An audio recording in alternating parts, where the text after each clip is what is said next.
महात्मा गांधी, भगत सिंह, सुभाष चंद्र बोस, ये सब महान रेवोल्यूशनरीज के बारे में हम सब जानते हैं और इनकी लाइफ को हमने डिफरेंट मीडियम्स पे देखा है, चाहे वो बुक्स हो या बॉलीवुड मूवीज। लेकिन इस वीडियो में हम बात करेंगे विमेन फ्रीडम फाइटर्स की अनसुनी कहानियों के बारे में, उनकी सैक्रिफाइसेस एंड उनकी कॉन्ट्रीब्यूशंस के बारे में, जिसकी वजह से India secured freedom from the British राज।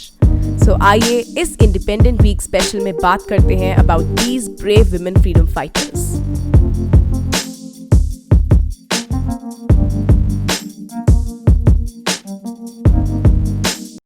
अगर आप हमारी वीडियोस को पसंद करते हैं then do subscribe to our channel, और अगर आप ऑलरेडी सब्सक्राइब्ड हैं then your support is deeply appreciated.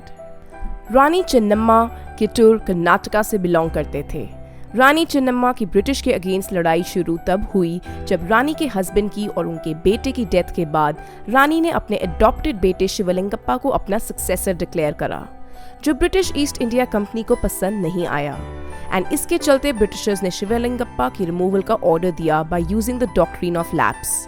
Rani Chennamma की एफर्ट्स के बाद भी ब्रिटिशर्स ना माने एंड रानी ने डिसाइड किया कि वो अपने किंगडम को बचाने में कोई कमी नहीं छोड़ेंगे।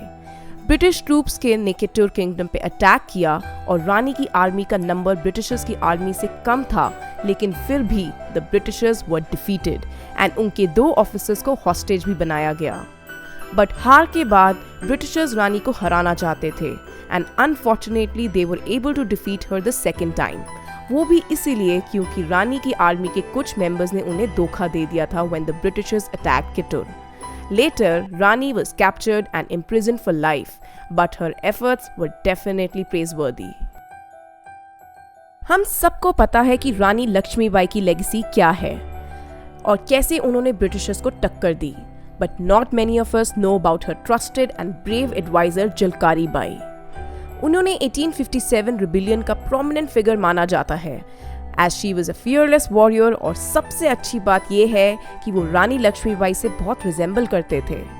1858 में फील्ड मार्शल ह्यूग हेनरी रोज की कंपनी ने झांसी पे अटैक किया so as to end the rebellion. Overwhelmed by the Britisher army, Jhalkari Bai ने देखा कि रानी लक्ष्मीबाई का बचना ज्यादा जरूरी है ताकि रिबेलियन कंटिन्यू रहे, एंड बिकॉज वो रानी लक्ष्मीबाई जैसे दिखते थे तो उन्होंने अपने आप को रानी लक्ष्मीबाई जैसे डिस्गाइज किया और बैटलफील्ड में चल पड़े सो दैट वो अपनी क्वीन को बचा सके एंड रानी लक्ष्मीबाई की एस्केप करवा सके ताकि रिबेलियन कंटिन्यू रहे। Hats off to Jhalkari Bai for such a huge sacrifice. Matangini Hazra yet another great revolutionary है जिनकी सैक्रिफाइस अलग स्टैंड आउट करती है। She was called गांधी बुरी, that is Bengali old lady Gandhian, क्योंकि वो एक सिंपल लाइफ बिताती थी। Perhaps इनकी सबसे बड़ी सैक्रिफाइस रिकाउंट करी जाती है during the quit India movement, जब मेंबर्स ऑफ कांग्रेस ने प्लान करा था कि different police stations and government offices को कैप्चर किया जाए ताकि गवर्नमेंट इंस्टीट्यूशंस काम न कर सकें। हाजरा की उम्र उस टाइम 73 ईयर्स की थी एंड उस टाइम पे वो एक विमेन लेड सपोर्टर्स का प्रोटेस्ट लीड कर रहे थे with the purpose of taking over the Tamluk police station in West Bengal. British troops ने मार्च को रुकने का ऑर्डर दिया एंड जब हाजरा ने स्टेप फॉरवर्ड किया ये कहने के लिए कि उन पे गोली ना चलाए, तभी she was shot by the Britishers. She was shot repeatedly. वो वंदे मातरम का नारा लगाती रही and died holding the Indian national Congress flag in her hand. बहुत लोग प्रीतिलता वडेडार की हीरोइक डीड्स के बारे में नहीं जानते।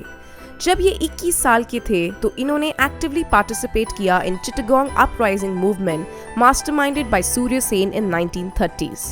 सितंबर 1932 में प्रीतिलता को चिटागोंग के पहाड़तली यूरोपियन क्लब को खत्म करने का टास्क मिला, जहां पे वो एक पंजाबी आदमी के भेस में पहुंची।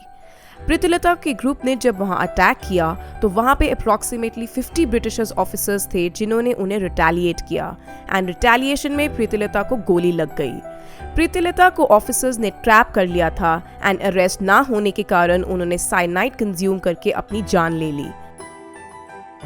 नॉर्थ ईस्ट की तरफ देखें तो रानी गाइडिनल्यू को नॉर्थ ईस्ट फ्रीडम फाइटर्स के सबसे बड़े फ्रीडम फाइटर्स में से एक काउंट किया जाता है, जहां पे ये नागा लीडर ने 13 साल की उम्र से फ्रीडम स्ट्रगल शुरू कर दी थी।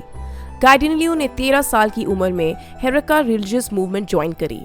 जिस मूवमेंट का ये पर्पस था कि ब्रिटिशर्स को मणिपुर एंड नागा एरिया से निकाला जाए। उनकी पॉपुलैरिटी को देख के ब्रिटिशर्स ने उन्हें 16 साल की उम्र में अरेस्ट करा। Gaidinliu eventually took over as the leader of the movement, जहां पे उन्हें अपने फॉलोअर्स को बोला था कि गवर्नमेंट का कोई साथ नहीं देगा। उनकी लीडरशिप के under there were countless attacks on the British. Rani Gaidinliu का खौफ इतना था कि ब्रिटिश राज ने उन पे बाउंटी भी रखी फॉर हर अरेस्ट। एक टाइम ऐसा भी था कि ब्रिटिश गवर्नमेंट ने डिक्लेयर करा कि जो भी कोई गाइडेन लियू के वेयरअबाउट्स बताएगा उसे 10 साल तक कोई टैक्स नहीं देना पड़ेगा। 2015 में पीएम मोदी ने commemorative coins of ₹100 and ₹5 issue किए इन हर ऑनर। आखिर में बात करते हैं अबाउट अरुणा असफ अली। अरुणा असफ अली का पहला टेस्ट ऑफ फ्रीडम स्ट्रगल शुरू हुआ जब उन्होंने 1930 के सिविल डिसओबीडियंस मूवमेंट में पार्टिसिपेट किया। She was arrested in 1932 and jail में उन्होंने हंगर स्ट्राइक किया, protesting in different treatment of political prisoners in Tihar jail.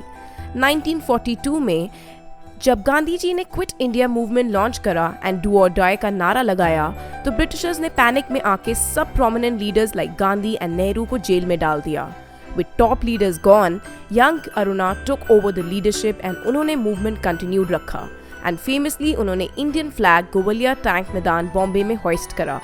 Because of her bravery in 1942 movement उनकी रेपुटेशन स्काई रॉकेट करी एंड उन्हें heroine of 1942 movement से जाना गया।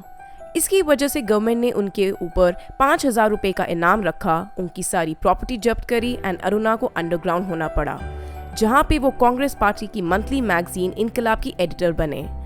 इंडिपेंडेंस के बाद अरुणा दिल्ली की फर्स्ट मेयर बनी in the year 1958 and she is the only female to do so. Later on government of India ने उन्हें भारत रत्न अवार्ड से ऑनर भी किया आफ्टर हर डेथ इन 1996। इन सब फ्रीडम फाइटर्स के एफर्ट्स को हम दिल से सैल्यूट करते हैं एंड इनकी करेज के लिए 2 शब्द कह सकते हैं, जय हिंद। हिट अ लाइक और comment below to give a salute to these warriors जिनकी वजह से आज हम फ्रीडम एंजॉय कर रहे हैं।